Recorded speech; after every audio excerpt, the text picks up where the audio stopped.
Hello friends, welcome to Samna classes. Friends, आज की इस वीडियो के अंदर हम डिस्कस करने वाले हैं चैप्टर 4 के इम्पॉर्टेंट एमसीक्यूज़ हिंदी मीडियम के। और इससे पहले की वीडियोस में हमने 3 चैप्टर के ऑलरेडी एमसीक्यूज़ डिस्कस कर लिए हैं, हिंदी मीडियम के भी और इंग्लिश मीडियम के भी। तो आप लोग उन वीडियोज़ को देख सकते हैं, उनका लिंक मैंने नीचे डिस्क्रिप्शन बॉक्स में दे रखा है, तो आप उनको देख अपने एग्ज़ाम की प्रिपरेशन कर सकते हैं। आज की इस वीडियो के अंदर हम डिस्कस करेंगे चैप्टर 4 के एमसीक्यूज़ और इस चैप्टर का नाम है आपका भारत में विज्ञान का स्वर्गयुग। ठीक है, चलिए स्टार्ट करते हैं। पहला क्वेश्चन है आपका यहाँ पे, मौर्य सम्राट अशोक का साम्राज्य कहाँ तक फैला था? तो इसका उत्तर हो जाएगा आपका, उनका साम्राज्य पूरे उत्तर भारत से लेकर दक्षिण में आज के कर्नाटक राज्य तक फैला हुआ था। ठीक है, क्वेश्चन नंबर 2 देख लेते हैं। क्वेश्चन नंबर 2 पे है आपका, विज्ञान की अवनति संकल्पना का उदाहरण है। विज्ञान की अवनति संकल्पना का उदाहरण क्या है? वो है आपका रोमन साम्राज्य। ठीक है, साम्राज्य। अगला क्वेश्चन है हमारा क्वेश्चन नंबर 3 और क्वेश्चन नंबर 3 पे यहाँ पे आपसे बोला गया है कृषि भूमि के 2 प्रकार कौन से हैं। ठीक है, तो यहाँ पे आपको बताना है कृषि भूमि के 2 प्रकार। और पहला जो है वो है आपका, पहली कृषि भूमि वो होती है जिससे राज्य को कर प्राप्त होता था, और दूसरे किस्म की भूमि सीता भूमि होती थी। ठीक है, क्वेश्चन नंबर 4 है अब आपका अगला क्वेश्चन, और यहाँ पे बोला गया है सीता भूमि किसे कहते हैं। तो यहाँ पे आपको सीता भूमि की डेफिनेशन दे रखी है। इसकी जुताई बुआई आदि बस्तियों में बसाए गए 100 से 500 शूद्रों द्वारा कराई जाती थी। ये सीधे राज्य की देखरेख में आती थी, इसे सीता भूमि कहते हैं। क्वेश्चन नंबर 5 है आपका, मौर्य साम्राज्य की सामाजिक एवं आर्थिक आवश्यकताओं को दर्शाने वाले 5 कथन बताइए जिनके फलस्वरूप तत्कालीन तकनीक विकास संभव हुआ। तो यहाँ पे 5 पॉइंट्स दे रखे हैं। ठीक है, इन 5 पॉइंट्स को आपको याद करना है, लेकिन ऑप्शंस में आप ये मत सोचिएगा कि आपको 5 पॉइंट्स दे दिए जाएंगे। नहीं, इनमें से या तो आपको 2 दे दिए जाएंगे या फिर 3, और नीचे आंसर लिख दिया जाएगा कि सभी या फिर ए और बी। तो आपको अगर 2 ऑप्शन सही हो तो ए और बी पे टिक कर दीजिएगा। ठीक है, या बी और सी पे, जिस पे भी आपसे करेक्ट वाले ऑप्शंस पूछे जाएं उनको आप टिक कर दीजिएगा, या फिर आपसे इनमें से एक पॉइंट को सही लिख दिया जाएगा और बाकी 3 जो आंसर होंगे वो गलत होंगे। तो आपको उन पे करेक्ट पे आंसर पे टिक करना है। ठीक है, तो पढ़ लेते हैं एक बार इन 5 पॉइंट्स को। तो पहला है आपका यहाँ पे, बड़े पैमाने पर भूमि का अधिग्रहण एवं उसकी सुरक्षा। सेकंड नंबर पे है आपका, केंद्रीकृत राजकीय शक्ति का उदय। थर्ड नंबर पे है आपका, बड़ी एवं प्रशिक्षित सेना का रख रखाव। एंड 4th नंबर पे है आपका, साम्राज्य के भीतर तथा विदेशों के साथ व्यापार। 5th नंबर पे है आपका, वैचारिक तथा धार्मिक अधिरचना का उदय। ये 5 पॉइंट्स आप अच्छे तरीके से लर्न कर लीजिएगा। क्वेश्चन नंबर 6 है आपका यहाँ पे, अशोक के बाद मौर्य साम्राज्य जब छोटे छोटे राज्यों में बंट गया जिनमें आपस में कटु प्रतिस्पर्धा थी, उनके बाद किस साम्राज्य का उदय हुआ? तो इसका उत्तर हो जाएगा आपका कुषाण वंश। ठीक है, क्वेश्चन नंबर 7 है, गुप्त साम्राज्य कहाँ तक फैला था? तो गुप्त साम्राज्य जो फैला था वो फैला हुआ था आपका, इसका क्षेत्र उत्तर, दक्षिण, पूर्वी तथा पश्चिमी भारत तक फैला हुआ था। क्वेश्चन नंबर 8 देख लेते हैं। क्वेश्चन नंबर 8 पे है आपका, भारतीय विज्ञान का स्वर्ग युग किस काल को कहते हैं? जो भारतीय विज्ञान का जो स्वर्ग युग है उसे किस काल को कहते हैं? तो इसका उत्तर हो जाएगा आपका गुप्त काल। गुप्त काल को ही स्वर्ग काल, स्वर्ग युग कहा जाता है भारतीय विज्ञान में। क्वेश्चन नंबर 9 है आपका यहाँ पे, बीज गणित का उदय कब हुआ? तो यहाँ पे आपको बताना है बीज गणित का उदय कब हुआ। ठीक है, तो इसका उत्तर है आपका ब्रह्मगुप्त के समय में, लगभग 598 ईस्वी में।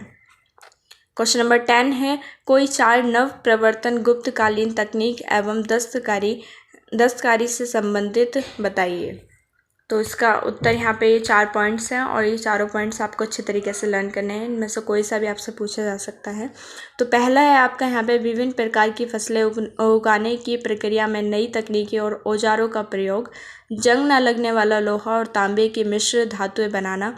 बढ़िया आकार और हल्के वजन के कपड़ों निर्माण तथा उनकी रंगाई। अच्छे जहाज़ों से जहाजरानी में सुधार तथा मानसून का ज्ञान।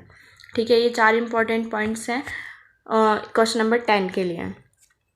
क्वेश्चन नंबर 11 है आपका, दशमलव या शून्य प्रणाली का सबसे पहला उल्लेख कहाँ मिलता है?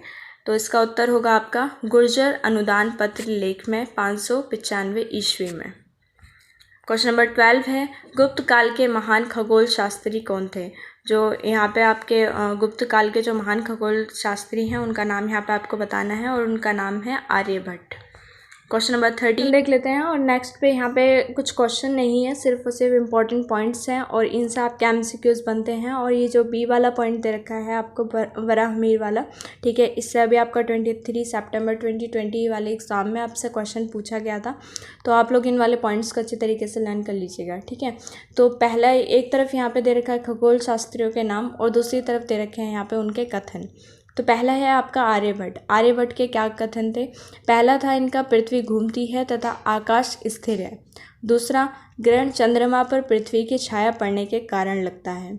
वराहमिहिर के जो कथन थे वो ये थे, पृथ्वी स्थिर है तथा सूर्य चंद्र तथा ग्रह इसके चारों ओर घूमते हैं। और दूसरा कथन था इनका, ग्रहण चंद्रमा पर पृथ्वी की छाया पड़ने पर लगता है, ठीक है। ये जो दूसरे नंबर का कथन है ये दोनों का ही सेम है, तो यहाँ पे आप इन्हें अच्छी तरीके से नोट डाउन कर लीजिएगा, ठीक है। सी नंबर पे है आपका ब्रह्मगुप्त और इनका कथन था, ग्रहण राहु और केतु द्वारा लगते हैं। और सेकंड नंबर पे है, पृथ्वी स्थिर है तथा सूर्य चंद्र तथा ग्रह इसके चारों ओर घूमते हैं, ठीक है।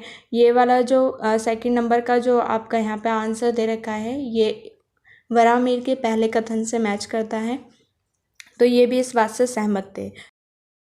तो इन पॉइंट्स को आपको अच्छे तरीके से लर्न करना है, ठीक है। अगला क्वेश्चन देख लेते हैं, क्वेश्चन नंबर 14। क्वेश्चन नंबर 14 पे है आपका, गुप्त काल के पतन का क्या कारण था? तो इसका आंसर हो जाएगा आपका हूणों का आक्रमण, ठीक है। हूणों के आक्रमण की वजह से गुप्त काल का पतन हुआ। क्वेश्चन नंबर 15 है, भारत में संघर्ष का युग कब से कब तक था? तो भारत में जो संघर्ष का युग था वो था आपका 750 ईस्वी से 1000 ईस्वी तक। इनमें उत्तर पूर्व में पाल साम्राज्य, उत्तर पश्चिम में प्रतिहार साम्राज्य तथा दक्षिण में राष्ट्रकूटों के बीच अधिकार जमाने के लिए संघर्ष चल रहा था।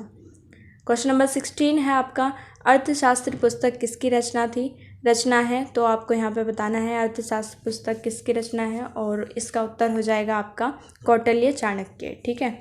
क्वेश्चन नंबर 17 पे है, वह शास्त्र जिसमें उत्पादन, वितरण, उपभोग एवं आर्थिक ढांचे का अध्ययन किया जाता है उसे क्या कहते हैं? तो उसको बुलाया जाता है अर्थशास्त्र। क्वेश्चन नंबर 18 है, जनजातीय समूहों के वंश चिन्ह, टोटेम, ठीक है। इसका उत्तर हो जाएगा आपका टोटेम। क्वेश्चन नंबर 19 देख लेते हैं। क्वेश्चन नंबर 19 पे है आपका, वह युग जिसमें नाभिकीय ऊर्जा का इस्तेमाल जीवन के अधिकांश क्षेत्रों में होने लगा उसे क्या कहते हैं? तो उसको बोलते हैं परमाणु युग, ठीक है। क्वेश्चन नंबर 20 है आपका, वह व्यवस्था जिसमें बड़े जमींदार जनता से लगान वसूल करके राजा को कर देते थे उसे क्या कहते हैं? तो उसका जो आंसर होगा वो होगा आपका सामंतशाही। तो फ्रेंड्स, ये थे आपके 20 इंपॉर्टेंट एमसीक्यूज आपके FST 1 के, जो आपके चैप्टर 4 से आज की इस वीडियो के अंदर हमने डिस्कस किए हैं। तो आप लोग इन वाली वीडियोस को अच्छे तरीके से देखिए और अपने एग्ज़ाम की प्रिपरेशन अच्छे तरीके से कीजिए। और फ्रेंड्स, आप लोगों से एक रिक्वेस्ट है कि आप इसी तरीके की अगर वीडियोस देखना चाहते हैं तो इस चैनल को सपोर्ट कीजिए और इन वीडियोज़ को ज़्यादा से ज़्यादा अपने फ्रेंड्स के साथ शेयर कीजिए, ताकि ज़्यादा से ज़्यादा अगर इन पर व्यूज़ आएँ तो मैं जल्द से जल्द इस वाले कोर्स को कम्प्लीट कराने की कोशिश करूँगी। तो फ्रेंड्स, आप लोग इन वीडियोज़ को ज़रूर शेयर कीजिएगा और अगर ये वीडियो आपको पसंद आई हो तो इसे लाइक कर दीजिएगा और मुझे कमेंट कर ज़रूर बताइएगा कि आपको वीडियो कैसी लगी। और अगर आप लोगों को इसका PDF चाहिए या फिर आपका इस वीडियो से रिलेटेड कोई डाउट है या सजेशन है तो भी आप लोग मुझे कमेंट करके बता सकते हैं। मैं जल्द से जल्द रिप्लाई करने की कोशिश करूँगी। और फ्रेंड्स, अगर आप इसका नेक्स्ट पार्ट भी देखना चाहते हैं तो आप चैनल को सब्सक्राइब कर लीजिएगा। साइड में एक बेल आइकन होगी, उसे ज़रूर प्रेस कर दीजिएगा ताकि आपको इसकी वीडियो की नोटिफिकेशन बिल्कुल करेक्ट टाइम पर मिल जाए। Thank you for watching this video.